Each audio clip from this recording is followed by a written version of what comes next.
control someone's attention? Even more than that, what about predicting human behavior? I think those are interesting ideas if you could. I mean, for me, that'd be the perfect superpower. Actually, kind of an evil way of approaching it. But for myself, in the past, I've spent the last 20 years studying human behavior from a rather unorthodox way, picking pockets. When we think of misdirection, we think of something as looking off to the side when actually it's often the things that are right in front of us that are hardest things to see, the things that you look at every day that you're blinded to. For example, how many of you still have your cell phones on you right now? Great. Double check, make sure you still have them on you. I was doing some shopping beforehand. Now, you've looked at them probably a few times today, but I'm going to ask you a question about them. Without looking at your cell phone directly yet, can you remember the icon in the bottom right corner? Bring them out, check, and see how accurate you were. How'd you do? Show of hands, did we get it? Now that you're done looking at those, close them down, because every phone has something in common. No matter how you organize the icons, you still have a clock on the front. So without looking at your phone, what time was it? You just looked at your clock, right? It's an interesting idea. Now I'll ask you to take that a step further with a game of trust. Close your eyes.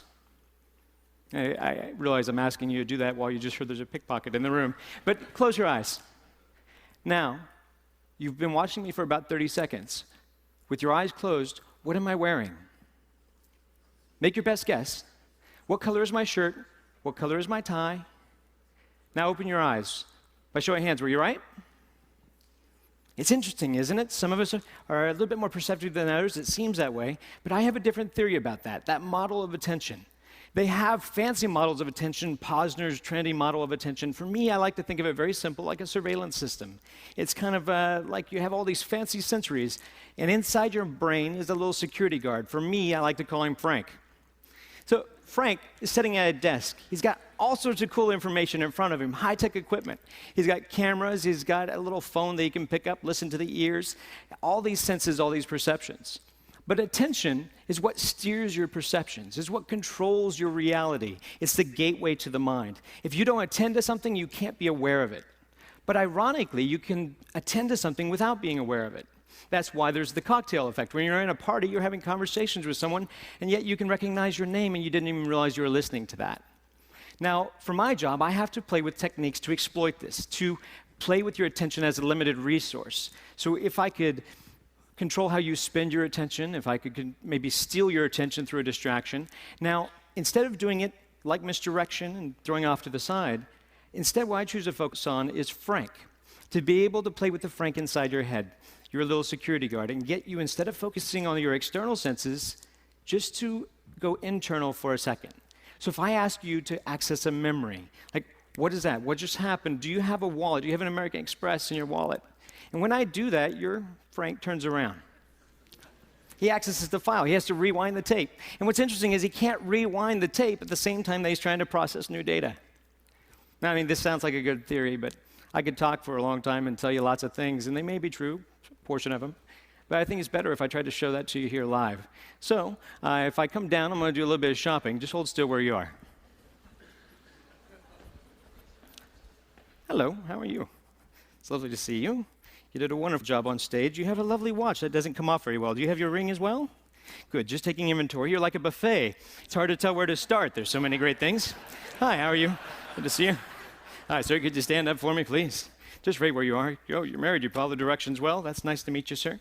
You don't have a whole lot inside your pockets. Anything down by the pocket over here?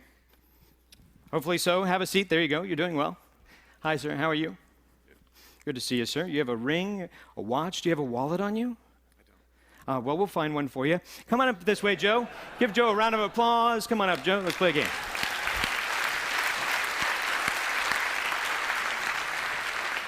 Pardon me.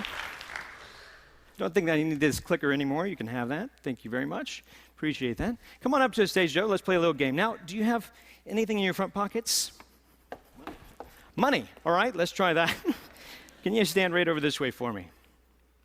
Turn around and let's see. If I give you something that belongs to me, this is just something, a half poker chip. Hold out your hand for me. Watch it kind of close. Now, this is a task for you to focus on. Now, you have your money in your front pocket here? Yep. Good. I'm not going to actually put my hand in your pocket. I'm not ready for that kind of commitment. One time a guy had a hole in his pocket, and that was rather traumatizing. I was looking for his wallet, and he gave me his phone number. It was a big miscommunication. So let's do this simply. Squeeze your hand. Squeeze it tight. Do you feel the poker chip in your hand? I do. Would you be surprised if I could take it out of your hand? Say yes? Very. Good. Open your hand. Thank you very much. I'll cheat if you give me a chance. Make it harder for me.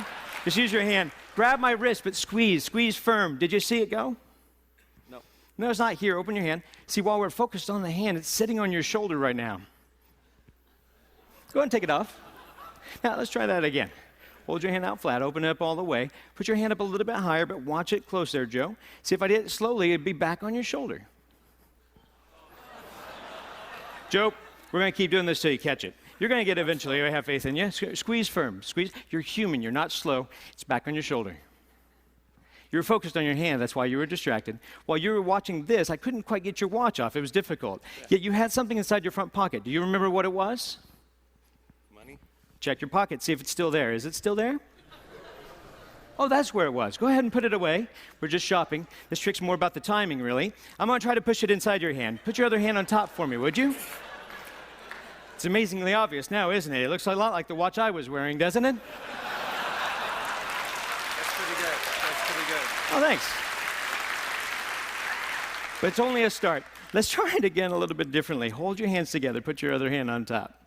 Now, if you're watching this little token, this obviously has become a little target. It's like a red herring. If we watch this kind of close, it looks like it goes away. It's not back on your shoulder. It falls out of the air, lands right back in the hand. Did you see it go?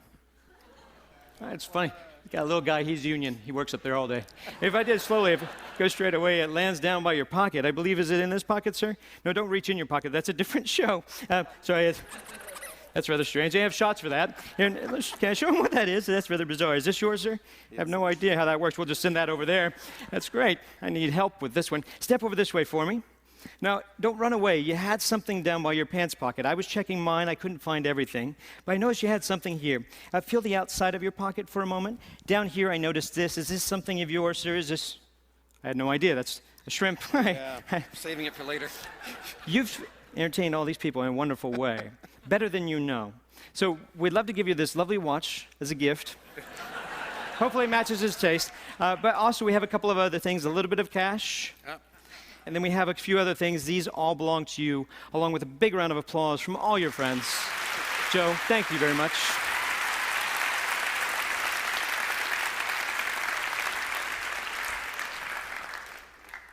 So, same question I asked you before, but this time you don't have to close your eyes. What am I wearing?